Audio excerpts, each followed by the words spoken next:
All right. Hello, hello. Welcome back. Thanks so much for joining us. Hopefully, we'll get this right the very first time. Here we go. Today, I have waited several days for this very recording. I waited because I have this mindset in certain circumstances. Maybe it's the therapist in me. Maybe it's just something that life has taught me. But I think there are times where the right approach is to just pray and wait. And the other night I heard a little bit about something that went on in football, so I flipped on the game and I took a look, and I got to see the reruns of Damar Hamlin collapsing on the field. Uh, I am not the first, and I will not be the last who talks about this. My hope is that today I'll tell you some things that I have learned or was reminded of, and hopefully we can use this as an opportunity to grow and get better, and decide where maybe we should go as a culture in these more difficult, challenging situations. Because I've gotten to see some very ugly things that have come from some people that are addressing this. And it just honestly, it makes me sad about our culture, about the kind of people that we want to be. And so I'm going to get after it. We're going to take a look. There were several things that I'm going to point out. Some of them pretty simple, some of them pretty complex. I'm not going to spend a ton of time doing this today. I'm just going to put it out there and then let you think about it. Hopefully, encourage you to process this in a good, healthy, productive way. So one of the things that came to my mind that I observed, I'm going to start with the players on the field. The players on the field, they're ordinary men. We got to see that, for people who idolize the players. My hope is that you saw that they had real emotion. There were tears, there were prayers, there were gatherings, they were holding each other. It was in some ways a beautiful thing to see. I don't like that it came in the way that it did. I wish people had the opportunity to see that kind of unity and camaraderie and love and care in our culture without somebody having to collapse. But that's a good takeaway, right? Ordinary men doing ordinary things, and there was some beauty in the chaos and the challenge. I also saw that our media folks were unprepared, and I don't blame them. I mean, how often does this stuff happen? Not super often. And let's be real, most of the time when this kind of thing occurs, because this is not the first player who has ever collapsed on a field. We used to see heat exhaustion, heat stroke. I mean, there was a lot of things that we've seen over the years, at least in my lifetime. And these media folks, they normally have time to come up with what their one-liner is going to be, and they didn't have time. I'm saying that not because I'm disappointed that they were unprepared. I'm saying that because they're professionals. What they do is speak for a living, but they're also people, and there are things we cannot prepare for. It's so common to see people want to have answers to everything, but there are some things in this world we don't have answers for. And when we encounter those, we get to find out a little bit more about true character, like what you really are on the inside. And we got to see that as fumbly and strange as it was. There was some comfort in knowing that even the people who professionally speak were wrestling with their feelings, with their thoughts, and with their words. And I think we need to do a better job, just in general. This was something I was reminded of, a better job in general of having the patience to let people fumble through stuff. I think that's okay. And if they make mistakes, because they are people and they will make mistakes, having a little bit more grace and forgiveness for those mistakes. Now, I mean, there's a difference between mistakes and then planned and coordinated mistakes. I'm talking about impromptu. If you're giving a speech, some of you have been with me for a while, and you've heard me talk about the teleprompters and how annoying that is. And in particular with the January 6th stuff, it was teleprompting, and it just drove me nuts, because I am one of those people who understands people will make mistakes, and those mistakes are okay, and that they can be forgiven. But there's an authenticity to being real and having a communication that's not all planned out and dramatized. And so that was honestly, for me, as fumbly as it was kind of refreshing. We're going to get onto a couple of tougher things. Some people are hyper focused on confirming their own bias, and it's unhealthy. It's just not healthy. In this particular case, for people to come out and blame the vaccine, maybe down the road we'll find out it was, or maybe it wasn't. But to come out and blame the vaccine, one, it was premature. It may or may not be real. I understand why there's the skepticism. I get it. I get that there's been lies and there's been deceptions and there's been things forced into your life that, you don't believe belong there. I totally get that.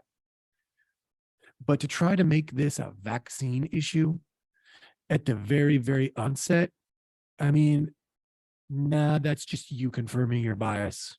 And unfortunately, there were plenty of people getting on the bandwagon. It caught a lot of momentum. I think that is not okay. I think appropriate, healthy skepticism, sure. Can you ask the questions? Of course. Of like, did he have the vaccine? And is it possible that this was vaccine related? Of course, we can ask those questions. But to jump all the way to the assumption, that's not healthy. That's a distortion. That is your bias getting in the way. Let's wait till the facts come out and let's find out what really happened. Okay. The next one is the counterpart to that.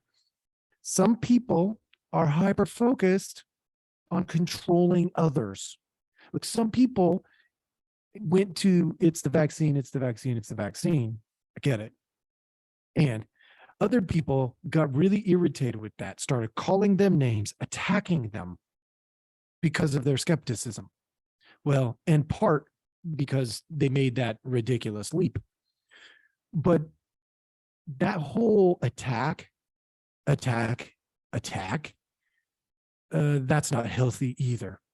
And y'all know that it's going on. So we got to stop both of those things.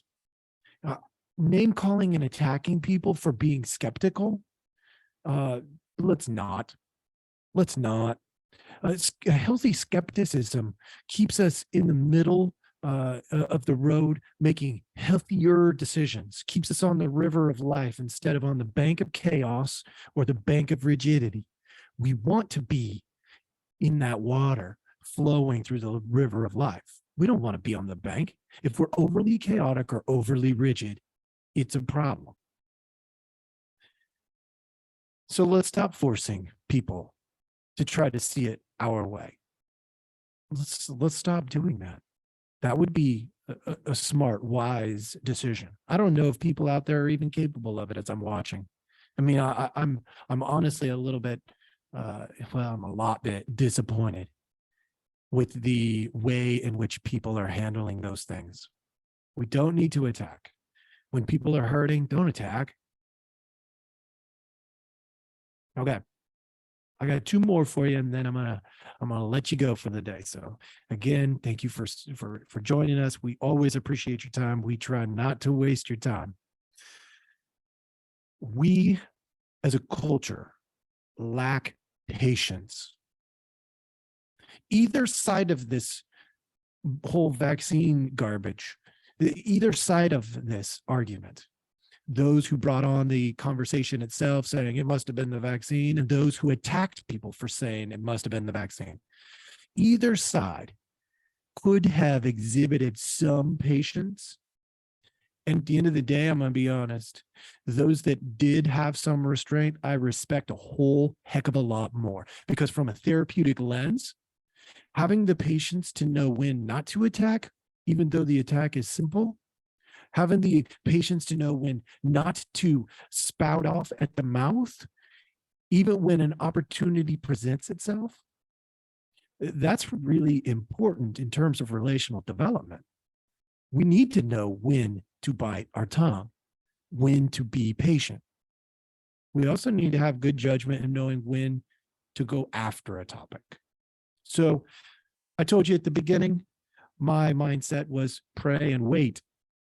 Pray for him, pray for his family, pray for the players on the field, who some of them are going to be dealing with some post-trauma, right? Like they just experienced real life trauma. And I'm not talking about they got a big hit. That is real life trauma, not football trauma. There's a big difference. We need to have patience culturally. We need to know when to slow down, take a breath, and just support and love and respect one another. We don't have to like each other. We don't even have to agree with each other. Just love, support, and respect one another. And the last one, unfortunately, in our culture, we have decided that somebody has to be to blame for everything, or something does. We look for the thing, we look for the person. We look for the thing, we look for the person. Blame, blame, blame. And I just got to say, and I don't mean this to be too harsh, but I'm just sick of it. Grow up. Life is really stinking hard sometimes. We make mistakes. I make mistakes, and 100% guaranteed, so do you. We do not need to blame somebody. Holding somebody accountable is not the same thing as blaming. And you know the difference. And if you don't know the difference, you need to come back to my podcast and listen to the last 130 of them, or whatever it is. Because there is a big difference between blaming people and helping people be accountable for their own behaviors and actions. And honestly, there's too many people that are interested in just blaming, and they need to grow up. They need to grow up, they need to move on, and they need to make themselves better. So it's my hope that if you fell into one of those camps, that you look at yourself a little bit more closely. Understand why you have the bias. Okay, so people lied to you before. I get it. But that doesn't mean you're right this time. Just because they lied to you in the past doesn't make you right now. You still have to handle your business. We've got to stop the blaming. We've got to find a way to come together more, to support one another, to help each other be accountable, but doing it from a place of care. If it's not from a place of care, just stop. It's not worth it. You're going to make things worse. 100%, you're going to make it worse, even if you're right. And with that, I'm going to go ahead and I'm going to sign off for today. I hope I gave you some things to think about. Please subscribe to my podcast. Join us on YouTube or Rumble. Join the conversation. Come to my website, www.healthy-perspectives.com. And, join in the conversation. You'll find me there, but you'll also find access to my Facebook page and all the other stuff. Look, we've got to find a way to come together. Let's use this opportunity, this tragic opportunity, to come together a little bit. Thanks for joining us, and have a great day.